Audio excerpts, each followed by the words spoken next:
Boa tarde, irmãos. A graça e a paz do Senhor. Queria pedir para você abrir sua Bíblia no livro de Êxodo, no capítulo 9. Nós vamos dar seguimento a essa série de mensagens falando sobre Deus que governa, sobre os deuses e tratando sobre as 10 pragas do Egito. Dessa vez a gente vai falar sobre a sexta praga, a praga das úlceras ou dos tumores que viraram úlceras, conforme diz a palavra do Senhor. Então você abre sua Bíblia no livro de Êxodo, no capítulo 9, nós vamos ler a partir do versículo 8 em diante. A partir do versículo 8 até o versículo 12. Diz assim então a palavra. Então disse o Senhor a Moisés e Arão: apanhai mãos cheias de cinzas de forno, e Moisés, e atire-a para o céu diante de Faraó. Ela se tornará em pó miúdo sobre toda a terra do Egito, e se tornará em tumores, que se arrebentem em úlceras nos homens e nos animais, por toda a terra do Egito. Eles tomaram a cinza de forno e se apresentaram a Faraó. Moisés atirou-a para o céu, e ela se tornou em tumores que se arrebentavam em úlceras nos homens e nos animais. De maneira que os magos não podiam permanecer diante de Moisés, por causa dos tumores, porque havia tumores nos magos e em todos os egípcios. Porém o Senhor endureceu o coração de Faraó, e este não os ouviu, como o Senhor tinha dito a Moisés. Amém. Vamos orar mais uma vez, irmãos. Deus, precisamos tanto que o Senhor nos auxilie e nos ensine e nos fortaleça a fé, a certeza de quem Tu és e de que estamos nas Tuas mãos. Fortalece assim o Teu povo nessa tarde e a mim também. O Senhor sabe a minha fraqueza e a minha incapacidade, e a única maneira, Senhor, de essa mensagem chegar aos corações é eu me esvaziando por completo, e é isso que eu te peço, que me ajudes nessa matéria, no nome de Jesus. Amém e amém. Ok, irmãos, nós temos tratado sobre isso e sempre começamos com o credo apostólico. Eu sei que você já deve estar ficando até enjoado de ver esse credo.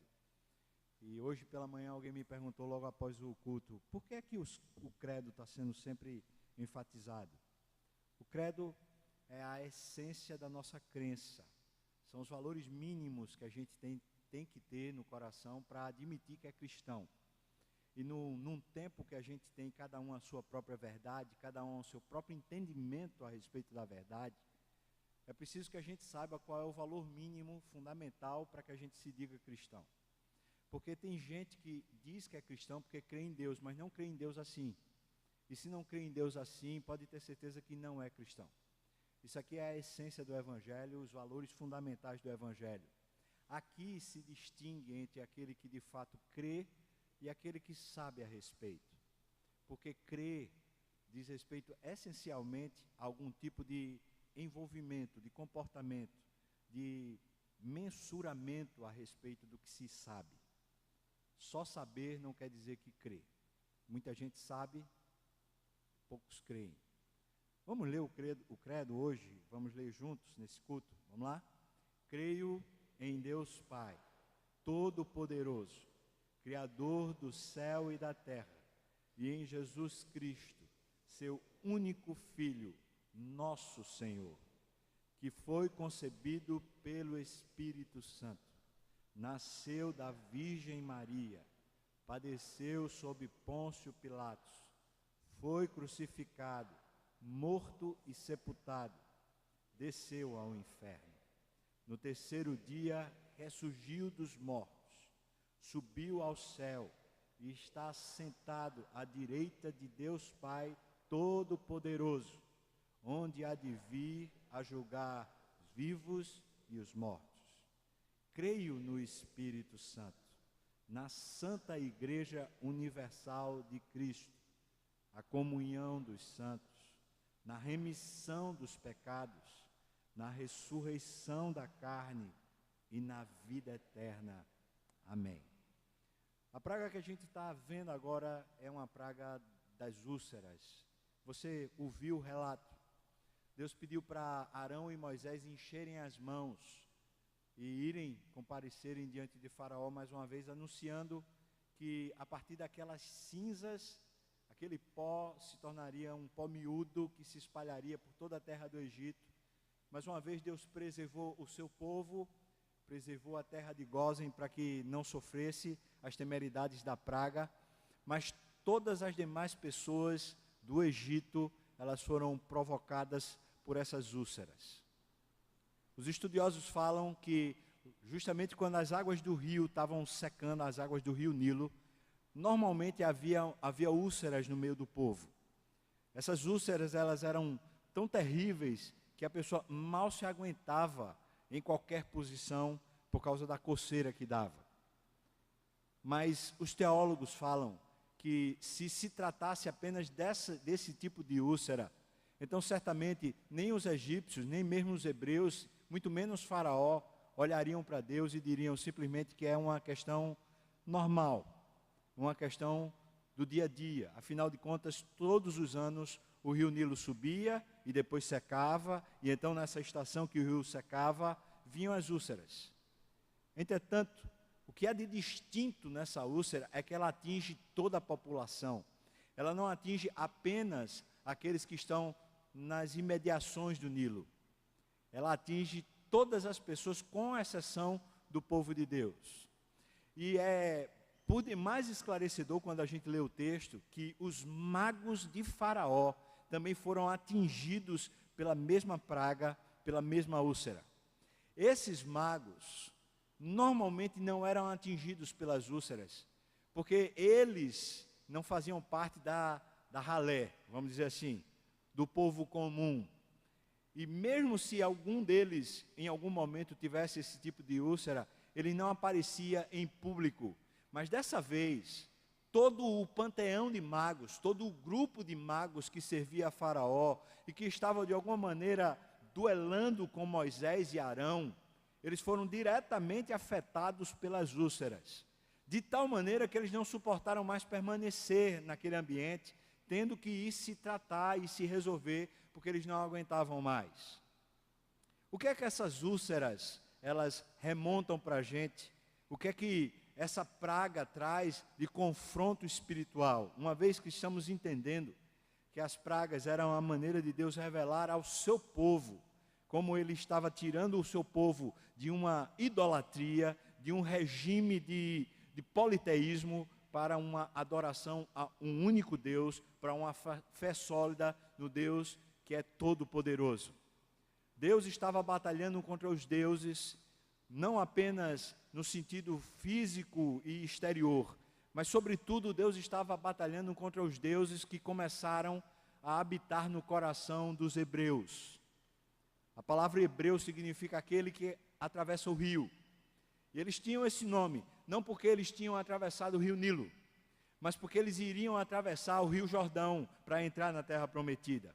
Os hebreus, eles precisavam, depois de 430 anos, eles precisavam se livrar de uma cosmovisão que eles tinham aprendido durante 400 anos a viver com ela. Uma cosmovisão onde entidades e uma série de ritos pagãos era que fazia a vida funcionar. Essas entidades eram adoradas justamente quando se tinha algum tipo de necessidade específica.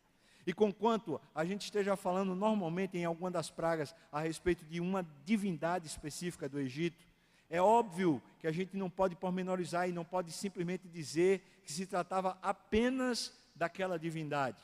A gente poderia, se a gente tivesse tempo e também se eu tivesse mais competência, a gente poderia certamente estudar várias divindades ou vários deuses que à medida de cada praga foi diretamente afetado. Essa praga em específico, ela afeta pelo menos 5 deuses, e dos principais deuses desse panteão egípcio. Eu já falei de pelo menos 3 desses deuses em sermões passados e não posso repetir. Eu queria que você conhecesse essa deusa egípcia que, de certa forma, foi a que mais foi, de alguma maneira, envergonhada e humilhada nessa praga das úlceras. Trata da deusa Ísis. O que é que ela era? O que é que ela significava? Ela era a deusa da proteção, sobretudo a proteção da saúde. Mas quando alguém adoecia, ela era a responsável pela cura.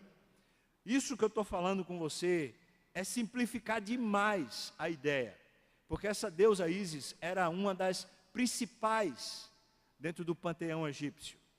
Ela era mãe de deuses, ela era uma das grandes responsáveis pela manutenção da cultura, ela era responsável pela fertilidade, assim como outras deusas, como eu já falei aqui. Ou seja, ela tinha muitos papéis, assim como os outros deuses também tinham muitos papéis. E na maneira deles interpretarem os deuses e o mundo dos deuses, eles imaginavam que, vez por outra, um Deus mais forte, ele conseguia aglutinar forças e poderes de um Deus mais fraco, por assim dizer. E então eles juntavam nomes de deuses, fazendo uma espécie de uma outra divindade superpoderosa. Ísis é uma dessas divindades superpoderosas. Ela é tão poderosa que ela foi capaz de ressuscitar um Deus, segundo a mitologia egípcia, um Deus que havia morrido por causa de um duelo de deuses lá no panteão egípcio. 2 deuses lutaram a favor, ou melhor, um contra o outro, em relação ao amor de Ísis. E um dos deuses foi morto, e esse deus era o marido de Ísis, e então Ísis vai lá e chama ele dos mortos, e supostamente ele ressuscita. Portanto, não se trata apenas de mais uma divindade, mas uma das principais divindades. Está aqui a expressão do que era o papel, os principais papéis dela. Eram quatro papéis. Ela era curadora, responsável pela saúde e pela cura. Ela era protetora dos vasos canopos. Esses são os vasos. O que é que eles são?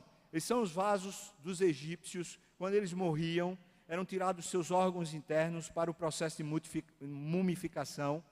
E esses vasos eram justamente que continham esses órgãos, que na ressurreição eles voltavam para o corpo da pessoa que tinha sido mumificada. Então ela era responsável pela manutenção desses órgãos e pela manutenção desses vasos, a fim de que a ressurreição acontecesse de forma viável, vamos dizer assim. Ela também era a protetora do casamento. E a melhor maneira dela proteger o casamento era se associando a uma outra divindade egípcia para que houvesse fertilidade nas mulheres. Portanto, dentro da mitologia egípcia, essa deusa Ísis, ela era diretamente ligada à feminilidade e às mulheres. Ela também era responsável pela magia.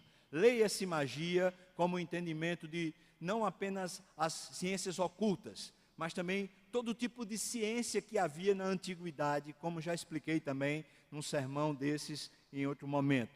Sendo assim, essa deusa, ela tinha 4 papéis, por demais significativos, dentro do estilo de vida egípcio, mesmo em todas as dinastias dos faraós, sendo tão assim, que mesmo depois que a Grécia toma o Egito, e Cleópatra se torna uma das rainhas mais conhecidas do Egito, Cleópatra se torna filha de Ísis, adoradora da divindade Ísis. E ela se concebia, Cleópatra se concebia, como sendo uma espécie de encarnação de Ísis, por assim dizer, porque ela entendia que Ísis a protegia e a abençoava.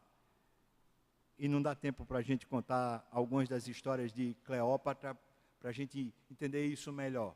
Mas eu estou puxando isso porque Cleópatra já faz parte desse final, desse apogeu egípcio. Enquanto que Ísis, ela está bem no começo da história e ela dá continuidade. E depois que a Grécia toma o Egito, e depois que Roma toma a Grécia, o que acontece com essa divindade chamada Ísis é que ela se perpetua nas novas culturas, ganhando novos nomes e novos poderes. E ela termina por assumir afetos em toda a região da Europa e todo o mundo ocidental daquela época primitiva. Naquela época, então, Ísis passa a ser imensamente adorada e sendo com novos nomes das novas culturas que foram se assumindo. E então, Will Durant, que é um filósofo, historiador, escritor sobre a história das civilizações e também escritor sobre a filosofia das civilizações, ele diz que os primeiros cristãos, por vezes, fizeram os seus cultos diante de estátuas de Ísis. Ísis amamentando o seu filho Horus, que é um deus dos egípcios, vendo nelas uma outra forma do nobre e antigo mito pelo qual a mulher, isto é, não só a mulher, mas a feminilidade, é a criadora de todas as coisas, tornando-se, por fim, a mãe de Deus. Will Durant vai dizer que, provavelmente, o sincretismo da deusa Ísis, já adotada agora pelo mundo europeu, vai se tornar uma espécie de processo para que haja depois um culto, uma veneração ou uma adoração a Maria. E se você procurar materiais a respeito disso, você vai ver inúmeras associações. Eu não estou falando aqui sobre gente que não é séria, mas eu estou falando sobre historiadores e pessoas muito sérias que fazem esse tipo de construção, vendo o poder dessa divindade, especialmente por ela tratar de uma coisa essencial na história da humanidade. Ísis parece ter o poder, seja no Egito, seja na Grécia, seja em Roma, seja no cristianismo, por assim dizer, à medida que o cristianismo assume os seus santos e depois assume a sua santa, chamada Santa Maria. À medida que isso tudo vai acontecendo, Ísis, ela assume um papel preponderante na história da humanidade, do resgate, não da feminilidade, mas o resgate do papel da mulher. Ísis seria a grande responsável por esse resgate em todos os períodos da história. Estou falando desde a história egípcia, naturalmente.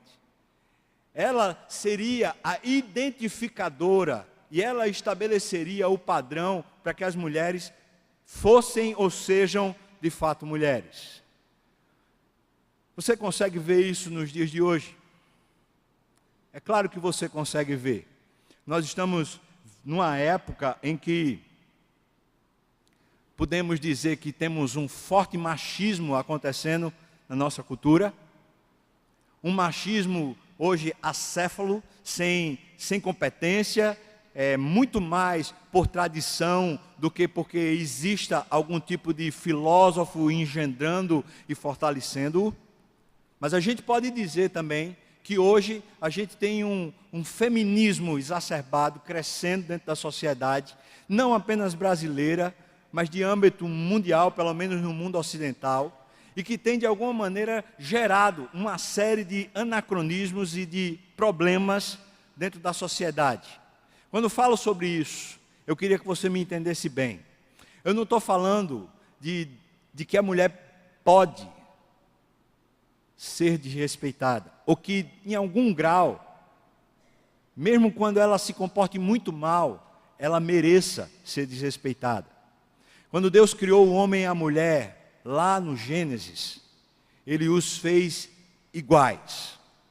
Esse é um princípio bíblico, esse não é um princípio de nenhuma outra sociedade, a não ser da história bíblica. E quando Jesus Cristo veio até aqui à Terra, Ele fez questão de unir e trazer de novo, essa mesma igualdade entre homem e mulher. Por isso, aquele que de fato é cristão, crendo nas Escrituras como sendo sua regra de fé, como sendo a sua base, não pode jamais assumir que haja algum grau de inferioridade da mulher. Mas também jamais pode assumir que haja qualquer grau de inferioridade do homem. Existem diferenças, é óbvio, que não são só diferenças no sentido do seu sexo, mas são diferenças no sentido de competências, são diferenças no sentido da sua funcionalidade. O homem, quando foi criado, ele foi criado antes da mulher, segundo o relato de Gênesis, no qual nós cremos. E quando ele foi criado antes da mulher, foi dada a ele uma série de responsabilidades para que a existência da terra acontecesse. E todas as responsabilidades que são chamadas de mandatos, na teologia chama essas responsabilidades de mandatos ou de missão que Deus deu ao homem.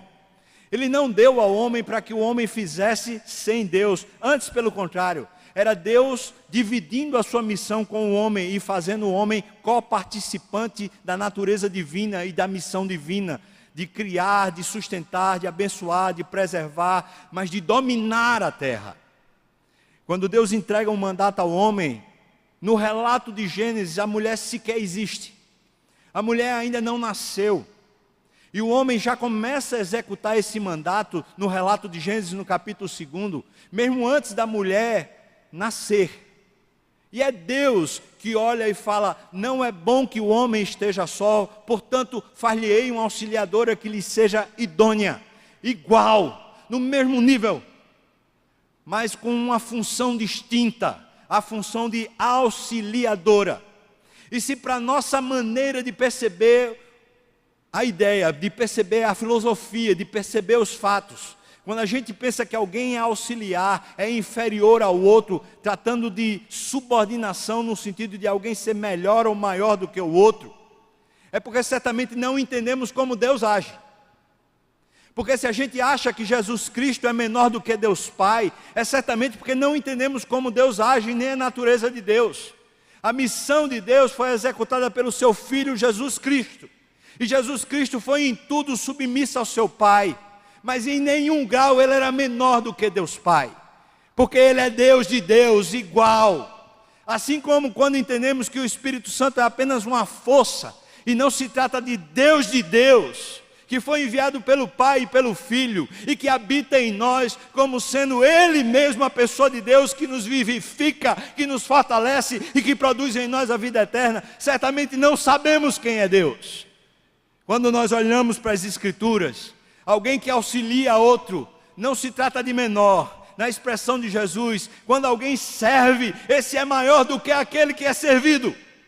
Por isso, se a gente fosse entender teologicamente a mulher ser feita auxiliadora, ou alguém se auxiliar de outro, certamente esse seria maior do que aquele que é o principal, por assim dizer.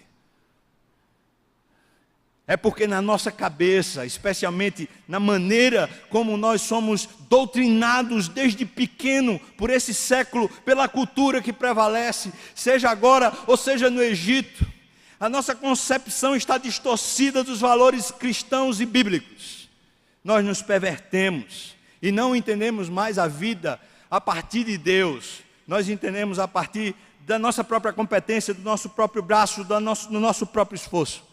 E à medida que a vida se tornou meritória ou meritocrática e não se tornou como dependência e fruto da graça e assistência de Deus sobre nós, nós precisamos criar divindades, nós precisamos criar heróis, nós precisamos criar potestades, nós precisamos criar uma série de recursos a fim de que eles de alguma maneira apaziguem a nossa falta de alegria, a nossa falta de vida.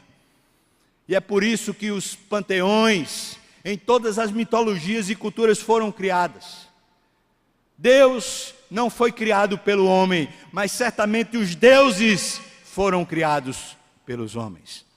E é óbvio que Satanás, que não é Deus, e é óbvio que todos os demônios, que também não são Deus, eles usam essa imaginação e essa perversão da nossa própria mente e da nossa própria criação.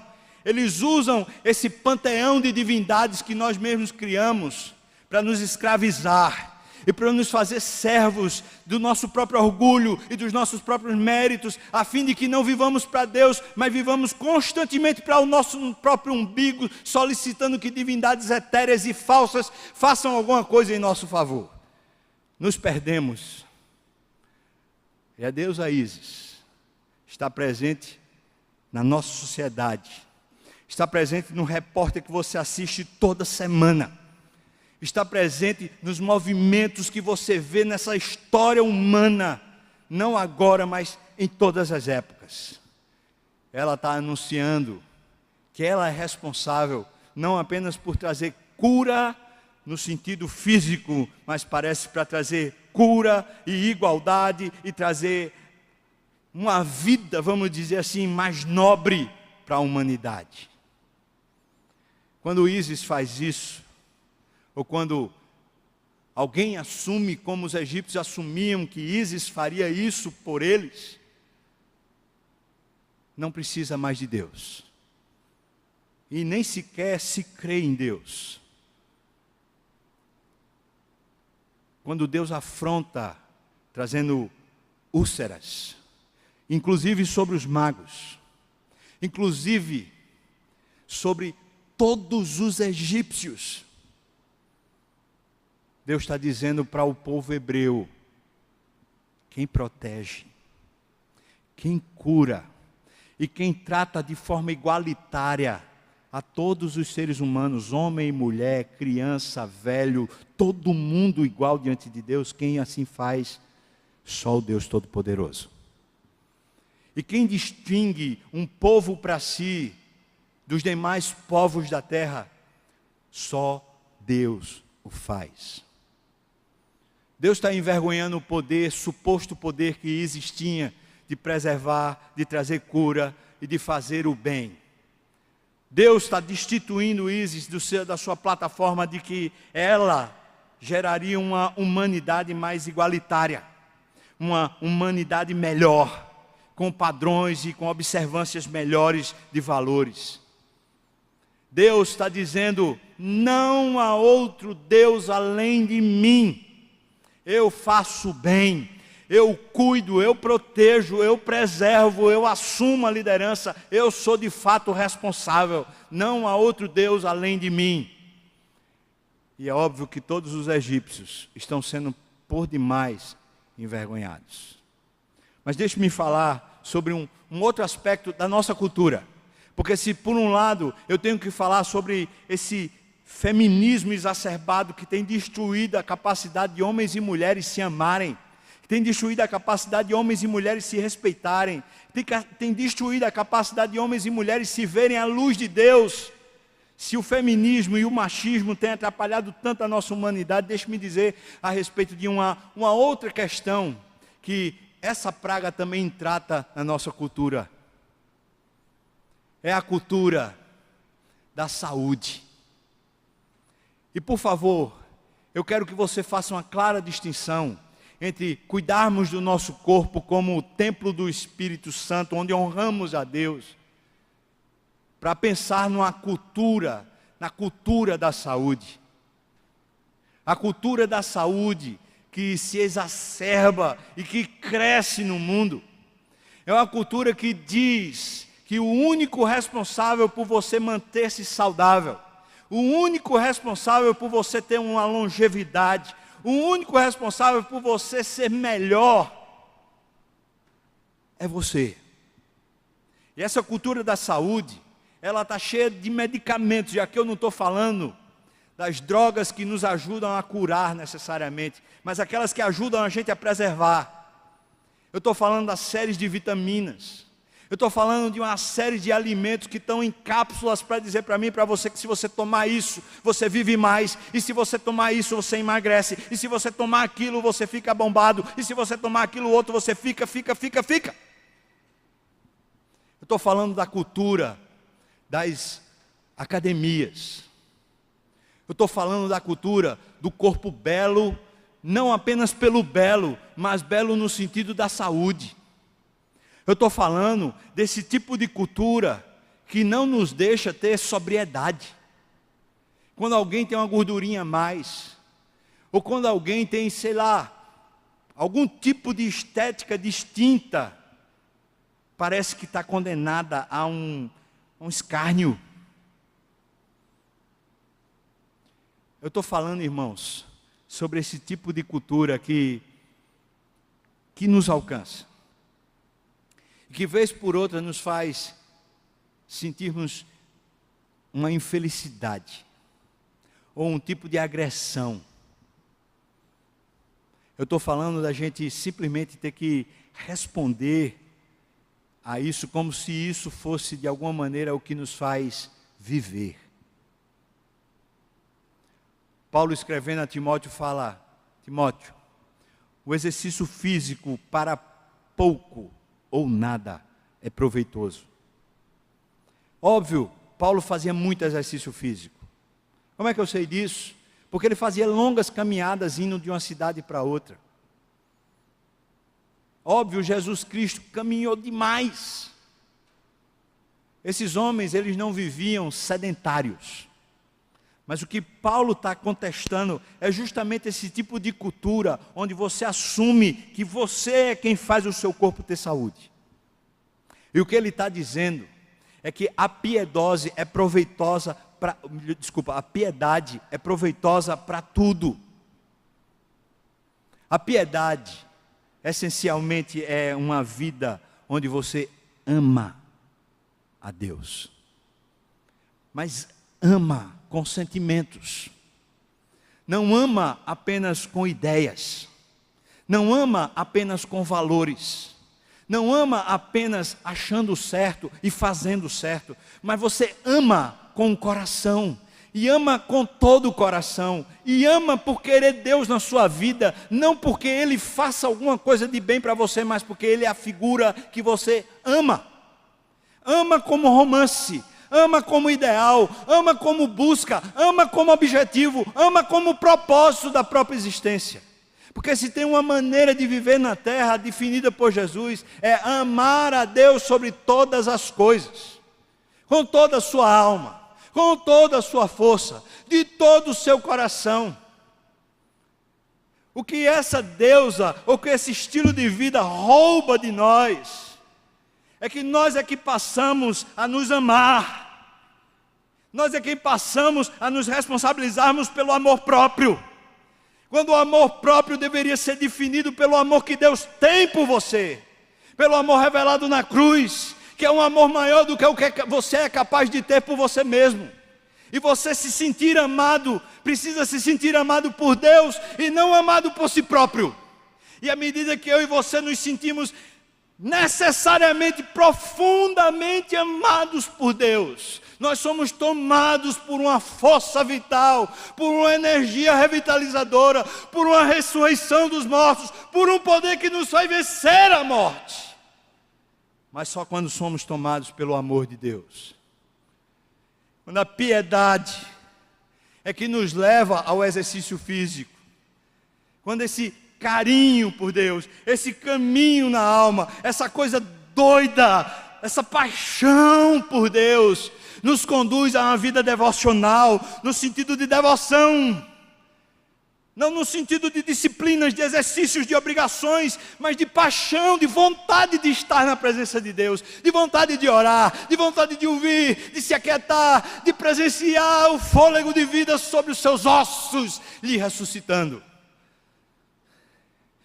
Vamos falando, irmãos, de que à medida que nós vamos cedendo espaço para todas essas ideologias, e à medida que vamos cedendo espaço para uma fé supersticiosa, e à medida que vamos fazendo sincretismo espiritual com a cultura que estamos associados a ela, nós vamos perdendo o que há de melhor na vida: viver para adorar o único Deus verdadeiro.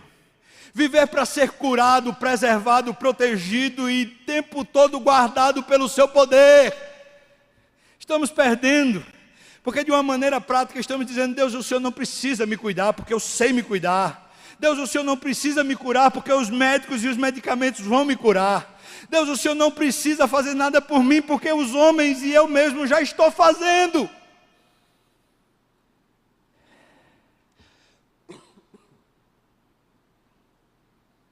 Por isso essa praga diz para mim e para você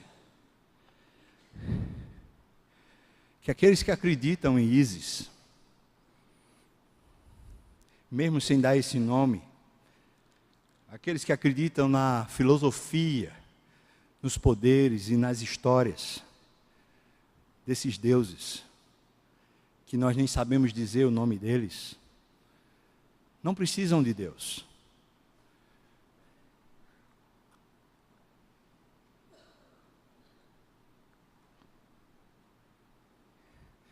podem simplesmente passar pelas enfermidades que eles mesmos se cuidarão, como os magos fizeram. Mas quando eu e você passamos pela enfermidade, como cristãos, nós passamos como Jó. Jó fez 2 questões práticas a respeito do seu sofrimento no meio da dor, no meio da doença e até no meio da agonia. 2.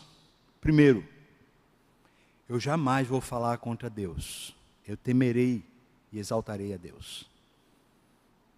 Segundo, eu não vou me corromper por causa da minha dor. Eu não vou deixar de exaltá-lo. E eu não vou me comprometer com outra coisa senão com Deus. Eu não deixo de adorá-lo. E eu não passo a adorar outras divindades tentando me resolver. Durante aquele período que Jó esteve doente, os amigos de Jó, cheios de teologia, constantemente disseram para Jó: é a tua culpa. E se você se confessar, e se você pedir perdão, e se você se voltar para Deus, Deus lhe cura. E isso é um tipo de ideologia pagã, que aqueles amigos de Jó estavam introduzindo, ou tentando introduzir no coração de Jó. Mas Jó diz: eu sei da minha integridade diante de Deus. Eu sei que essa doença vem de Deus, mas ela vem para o meu bem. Não é castigo, não é punição, não é severidade, é tratamento, é providência, é bênção de Deus, ainda que doa e me faça sofrer.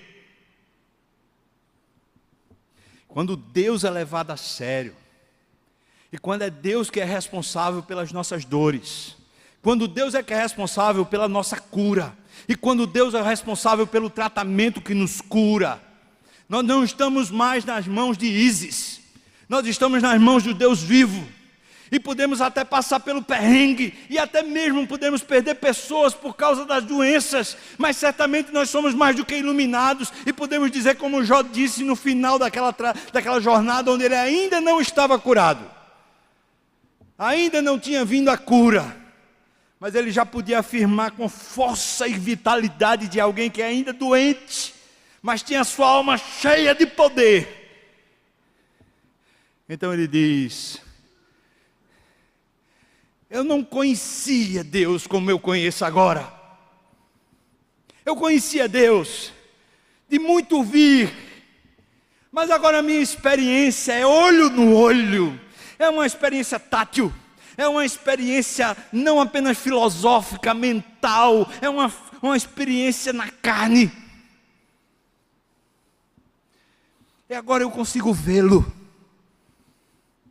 E ele diz mais: porque eu vejo ele, e porque ele é delicioso, e porque ele é muito mais do que eu jamais podia experimentar em tudo na minha vida, eu me abomino. Ele não está dizendo eu tenho culpa, eu tenho pecado, eu tenho condenação, mas ele diz eu me abomino. Eu não tenho como olhar para o meu umbigo, eu não tenho como requerer nada de Deus, eu não tenho como ficar insatisfeito. Eu sou pó diante dessa majestade, diante dessa grandeza, diante desse assombro, diante desse estupendo. Eu sou um pó. Eu me abomino no pó e na cinza. As cinzas que Deus pegou e mandou lançar sobre o vento do Egito.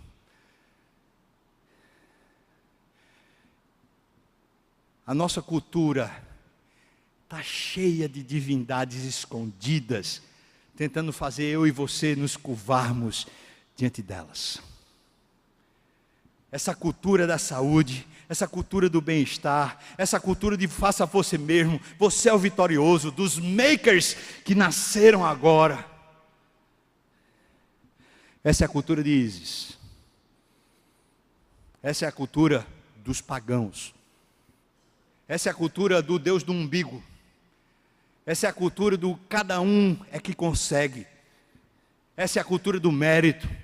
Essa é a cultura que exclui Deus. Mas se eu e você cremos como cremos e afirmamos no começo desse sermão, nós podemos.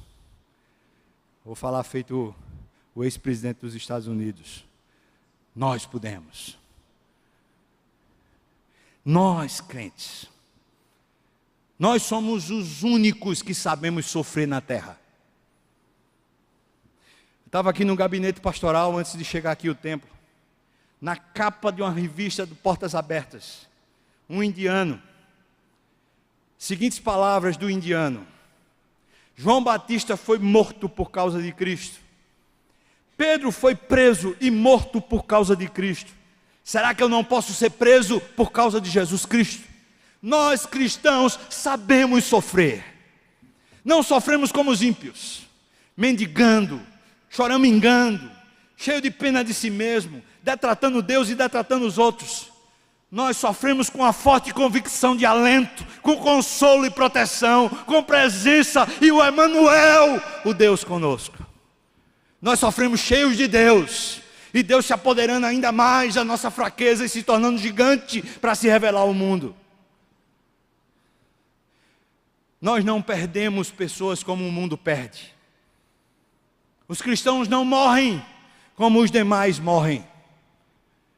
Quando vemos um dos nossos, quando vemos alguém que sabemos que tem fé falecendo, há um grande conforto, um grande consolo e até uma alegria indizível que toma conta da nossa alma, porque sabemos que aquela pessoa passou da morte para a vida, porque sabemos que ela agora já está olhando para o Pai, porque a alegria dela é indizível, porque ela agora está cheia de vitória e cheia de glória.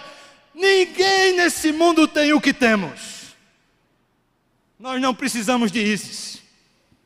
O que precisamos é de um Deus de fato, que nos resgate, que seja a nossa cura, que seja a nossa ressurreição, que seja a nossa alegria, que seja o nosso entusiasmo, que seja o nosso amor, profundo amor, que nos encante e nos mova.